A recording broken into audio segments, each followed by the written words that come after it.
Depuis 6 mois, je cherche du travail. Oh bon Dieu, qu'est-ce que j'ai fait pour mériter tout ça là? Je suis ici en train de souffrir. J'ai déposé les dossiers partout et je n'ai pas eu de travail jusqu'à présent. Oh mon Dieu, aide-moi. Aide-moi mon Dieu à trouver quelque chose à faire. Parce que je suis en chômage, ça dure trop longtemps.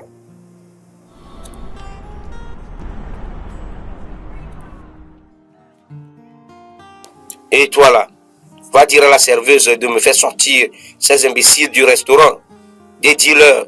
Et tu ne sais pas que agent Vivina, l'homme qui passe les herbes ne pousse plus, qui met l'avion dans le conteneur et qui traverse la faille avec le son en hauteur. L'homme qui passe 2 semaines sur le soleil, le beau des beaux, le joujou des filles, le plus riche de la ville est là, va me débarrasser le restaurant. Dis aux serveuses de me débarrasser le restaurant. Je te parle, tu restes encore ici. Quand on vous amène du village, c'est comme ça que vous réagissez devant les gens. Salaud là, quitte ici. Ne vous fâchez pas, monsieur, d'accord. Réceptionniste, le boss est là, le beau des beaux, l'incontournable Joujou. Ah ok, beau des beaux est là.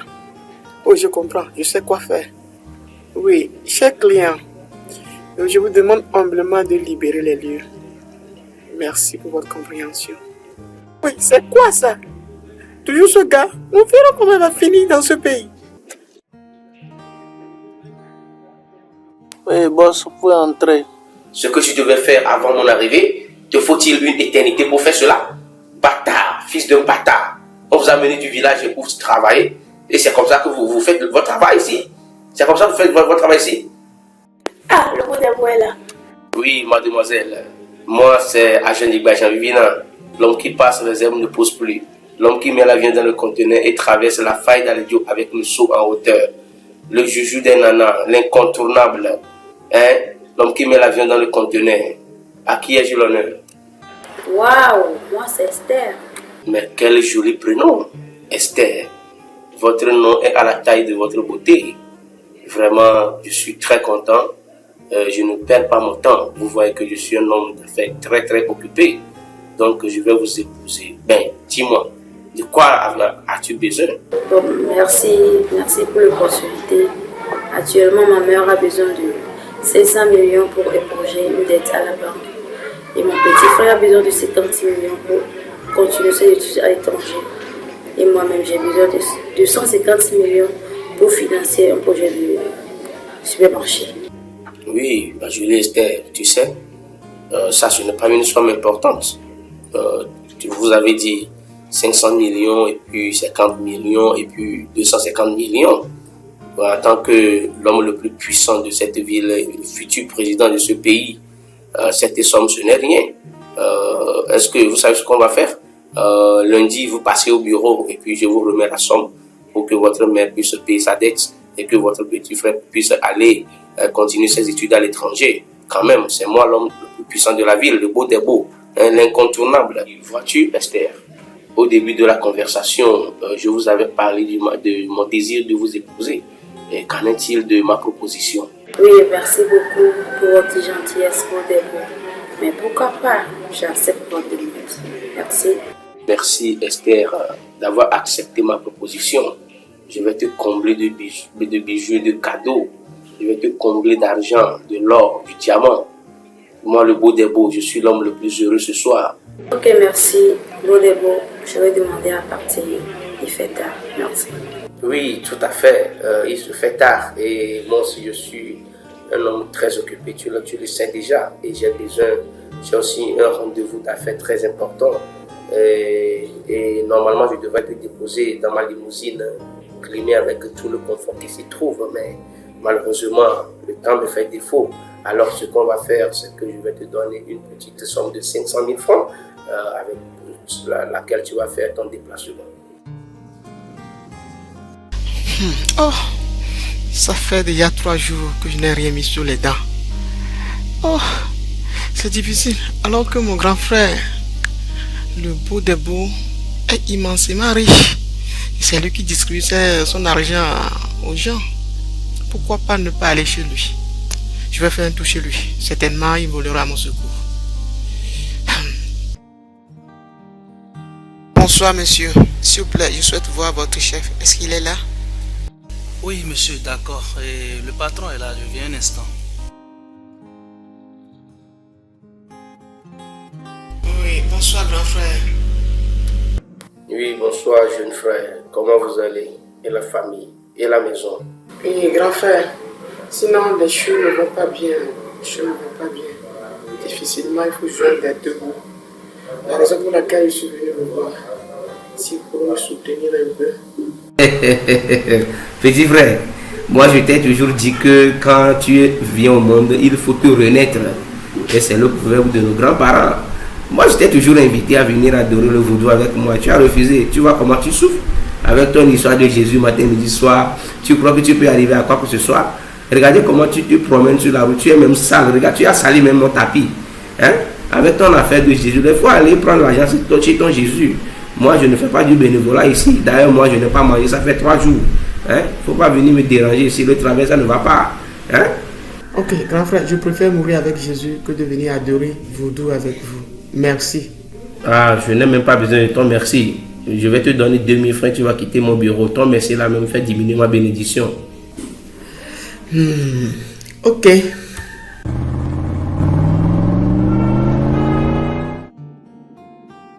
Comment je vais payer les sous de la banque maintenant? 500 millions. Où est-ce que je vais enlever ma fille?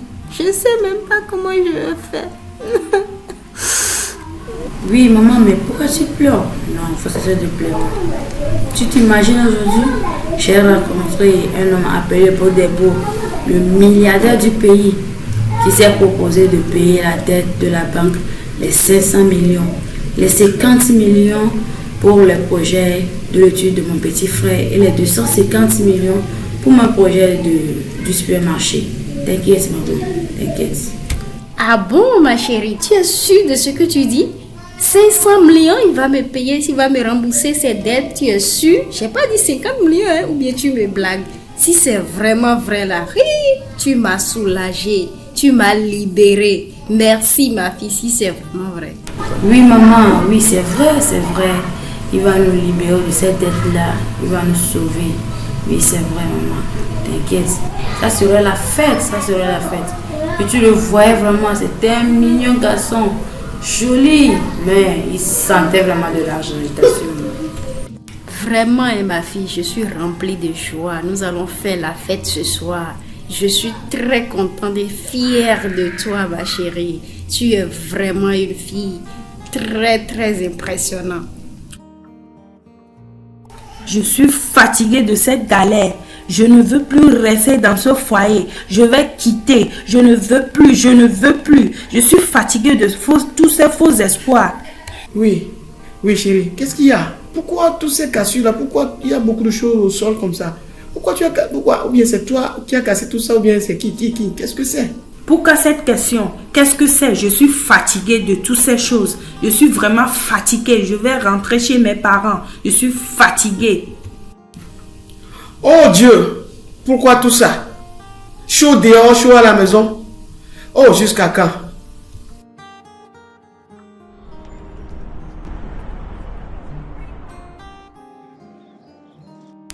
C'est pas donné à n'importe qui. Être belle-mère d'un grand milliardaire du pays. Waouh!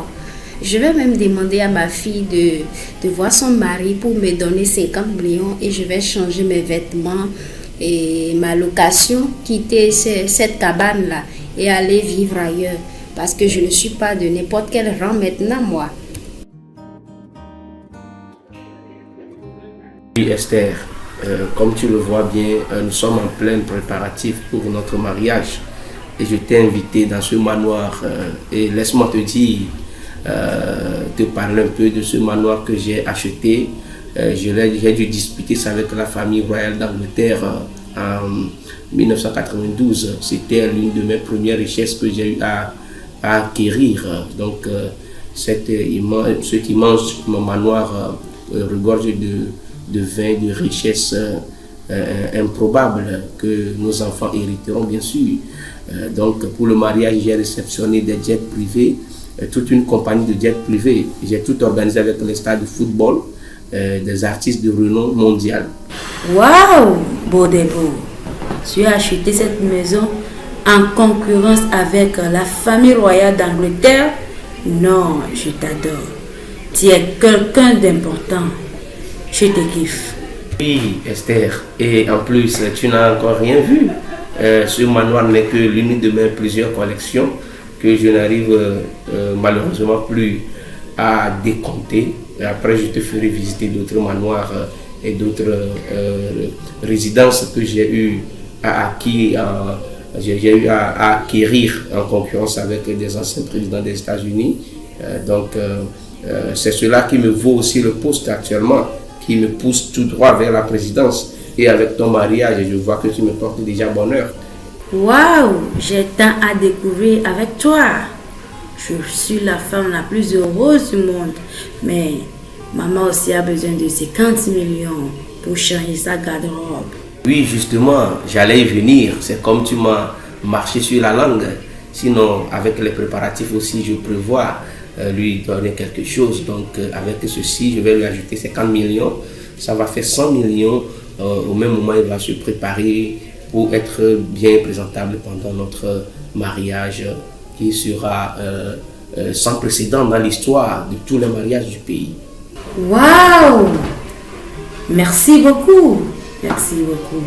Je suis la femme la plus comblée, la plus heureuse.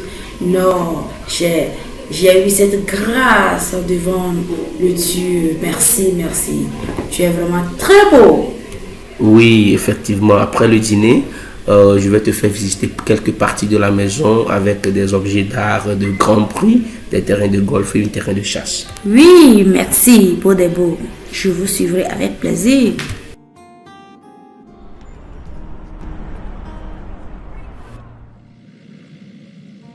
Anita, tu sais que le beau des beaux veut se marier à une 6e femme maintenant dans 2 semaines. Bon? Vraiment, c'est incroyable. Il a un frère qui souffre vraiment, même manger là, c'est vraiment difficile. Et lui ne fait que gaspiller son argent à cause des femmes. Laisse celui-là gaspiller l'argent comme il veut. Il n'a jamais eu d'argent dans sa vie, c'est pour ça. La nature le rendra. Anita, je te dépose où? Ah, ok. Dépose-moi à l'église la main puissante de Dieu.